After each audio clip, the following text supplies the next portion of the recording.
Debunking common nail myths such as gel's better than acrylic, my nails breathe, and a few others. We're going to talk about them right now on the Biz Talk.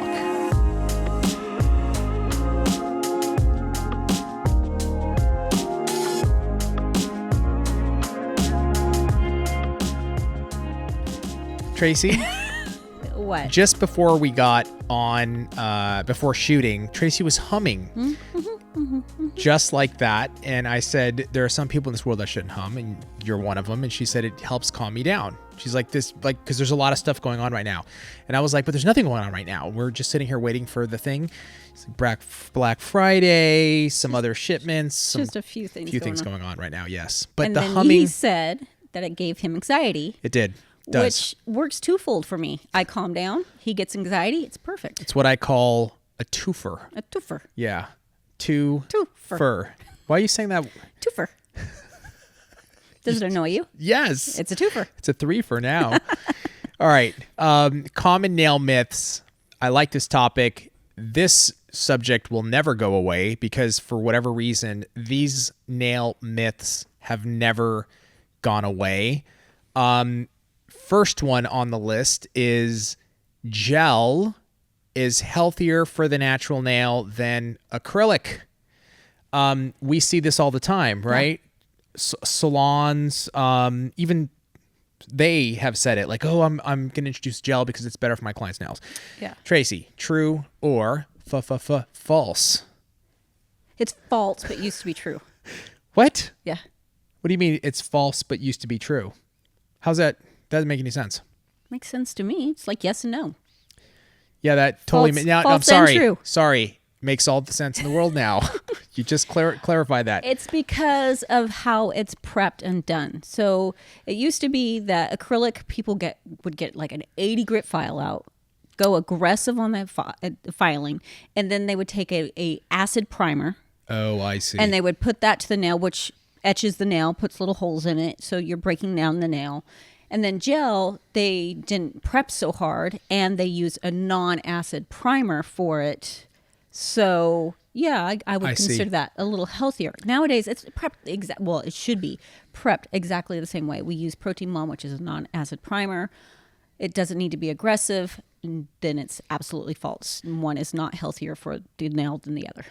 But what you're really talking about, though, is actually the preparation for acrylic versus the preparation for gel a long time ago. Yes. If you just okay, I get that. But if I ask you, take prep out, and the idea of acrylic and gel on the natural nail, assuming that they are prepped the exact same way, I think people still have the idea that gel is healthier than acrylic. It's false. Yeah. I always say gel is acrylic in goo form.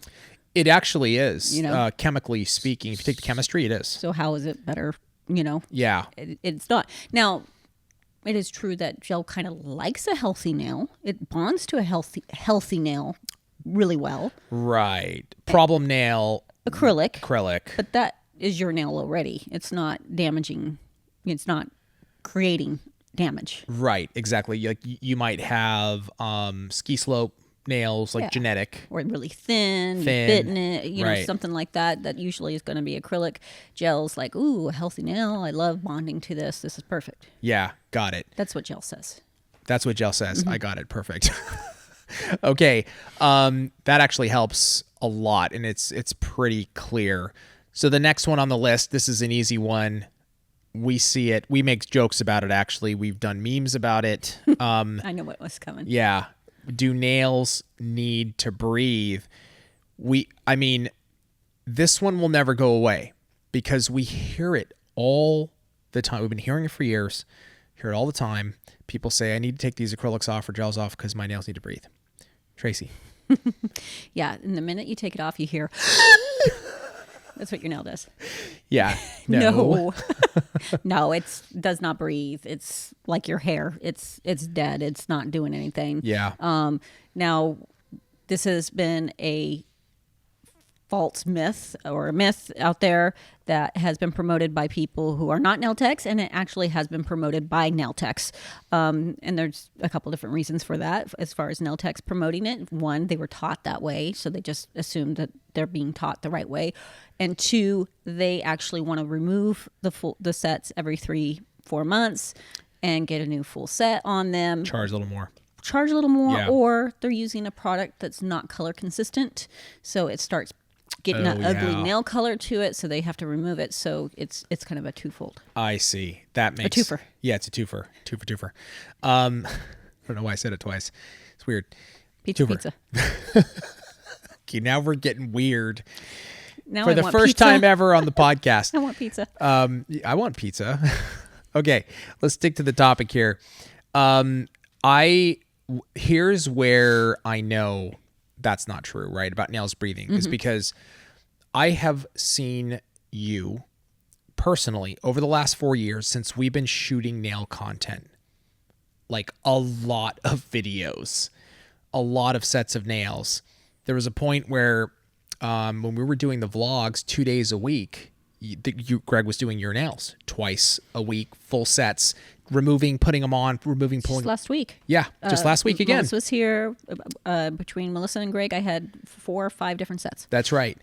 And Tracey's natural nails are in perfect, healthy condition. So I guess I would say this. If a nail tech has, if there's some wrongdoing on the natural nails, and let's say a client comes to you, right, and you see their nails and you're like, whoa, I can't work on top, like I might have to remove these and then put, and that's a little bit different. That's we're talking different. Yeah. Like either it's structurally is not correct, you're just not sure how the two products will blend together. Right. Maybe it's just there's no saving it, because a lot of times if someone comes to me or would come to me, if I could save what their base was and save them some money, I would. Sure. I would try to do that. course. But if it just wasn't savable, or it's just like, I don't know what you got on, this has to come off. Yeah. Then it would get removed. But the weird thing to me is when we teach people that you need to take it off in 3 months because your nails need to breathe, and we immediately suffocate it with another set in the same session. Right. It needs to breathe for 2.5 seconds. And then you put a new set on. Yeah. And then, nails have to be very, very damaged for me not to put a set on, because a lot of times it acts like a Band-Aid to it. It protects it. Because nails don't grow fast. It's not like you take a set off for a month and they breathe and they heal. They have to grow out. Right.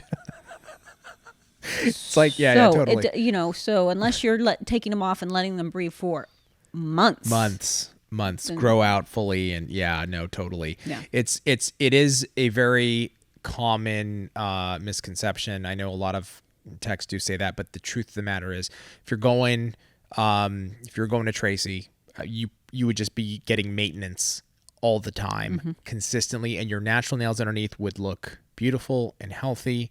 And with that, we're going to bust that myth. I'm going to start doing that at the end of these. Bust that myth. Maybe Vic can put like a crowd cheering in the background. No, she's not going to do that. Okay. Start humming. Next big myth is my clients are going to leave, and I know this to be true. If I raise my prices, I can't do that. They're all going to flee Factual. my business. This is one, we've done full episodes on this, but we know that the belief is out there because not enough nail technicians are actually raising their prices. And we hear this all the time when we talk about raising your prices. All the time. Yeah. In the comments, like people, even at shows, when we used to do trade shows. Mentors, yeah. We've been international, heard the same thing. Same thing. And the truth of the matter is, if you actually do it, and again, if you triple your prices, if you're charging $50 and you suddenly if you do it right, you're going to be good. If you all of a sudden start charging $200 a set one day, you raise it $150 a set, you're going to lose all your clients. They're going to go running. It's going to be a problem. Not one's going to stay. No. but you just need one. I just need one. You just need two. It's an inside joke. Sorry. So the reality of the situation is when you do a price increase, you don't, like, if you do it correctly and in a reasonable, like, just increment, Yeah. your clients aren't going anywhere. No. Right? It's you typically what you raise, because I would never recommend, just even if you are charging $40 cheaper than you should be, I would never say go tomorrow and raise your prices by $40. Correct. It would have to be a slow process. So typically you're raising it, what, the price of a Starbucks Venti coffee? Right. Like, who cares? But I've been there. I do get it, because we have this whole conversation in our own head with our client that wasn't even there. And we picture all of them in front of us going, I'm raising all of your prices. Right. And them talking with each other, and this mob attacks you with pitchforks. Am I at the front of the mob? Yes. Okay. Always. Good. So, we visualize this where it's just one person at a time, and 99.9% of them would not care. And if that 1% or 0.1 or whatever it is, if they do care, you don't need them, because all the raise that you gave yourself with all your other client has paid for them not to come. You'll replace them. The thing about raising prices, Trace, that I it's fascinating to me is that let's say your average price per service is just $50, right? I'm just a random number, right? And people are like, I can't raise my prices. My client's going to get upset. Okay, what if you raised it $1? I mean, I'm just saying, if you just raised it $1, do you think your clients will leave? No, they're not going to leave, right? And that is a very, very, very small increase. But let's say that puts, an extra $2,000 in your pocket a year, let's say. Because if I'm doing the math and you do a 10% raise, right? A 10% raise, you're charging, let's say you're making $50,000 a year. 10% increase is $5,000 a year, right? That's a lot of money. No, I mean, if I raised my prices $1, I typically saw, I don't know, a lot of clients in the week. So let's say it's 60 clients. That's $60 a week. Dude. It's $240 a month. That is a car payment. Yes. That's insurance. That's lot. Something. That's huge. That's $1. So let's do $2. Ask it. Let's do 5. Let's do 5. Because no one cares about the 5. It's not a big deal to the customer. It's not.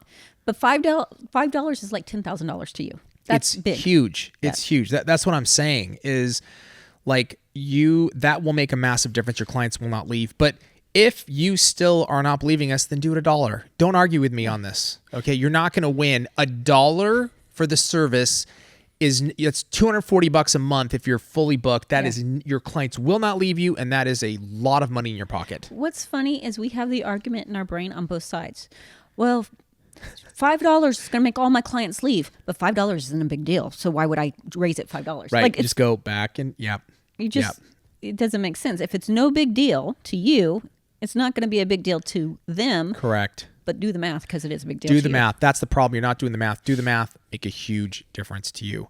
Okay. Last topic is enhancements in general. Okay. Enhancements are bad for natural nails. I know we got into acrylic and gel for people that do wear. This is a different group of like acrylic or enhancements, non-enhancements. I'm just going to wear gel polish. But I'm not going to put acrylics or gels. And I don't think a lot of people realize gel polish is actually an enhancement. Correct. And I prep it exactly the same way as I do acrylic and gel. That's exactly correct. And I think a lot of people don't understand that. If you have a really good nail technician, a very competent professional, somebody who understands what they're doing, you can wear enhancements and have healthy, natural nails. I mean, it's kind of related to the topic that we talked about earlier. Let me tell you, won't create that is you picking your gel, your acrylic, or your gel polish off. Dude. That's what creates yes, nail techs too, if they don't know what they're doing. But on the flip side, how are you taking care of them? Right. I mean, I can do damage with polish because I used to peel my polish even. Not even gel polish, just regular polish. Correct. You're doing damage. Or you're taking away I'd layers. sit there with a buffer on my natural nail. Yeah, and just buff. Yeah, until it was raw. Right. You know, so what are you doing with your enhancements? How are you treating your enhancements is also going to play whether you're damaging your nails. My wife, she just put on like a set of gel polish. She had to go. She went to like her friend's event, and so she put on gel polish. She did them herself. Actually looked pretty good. What did she do? A week later, she found a little tiny something, and next thing you know, all of them were up. And I'm literally like, "Yo, I'm right here." I feel like you're talking about me, you know, behind my. Like, I'm right. You can't do that in front of me. In front of your mom. That's what it felt like. And she's like, I can't help it. I'm like, I know. That's everybody. But you are damaging your natural nail. Yes, understand. You bite your nails, you bite your enhancements off, you pick your enhancements off, any of that. Totally. You are the one damaging. Absolutely. Let us know in the comments below on these myths, your take, experiences, all that good stuff. Put them in the comments. We want to hear what you have to say. Tracey, thank you so much for all the humming and great information you provided today.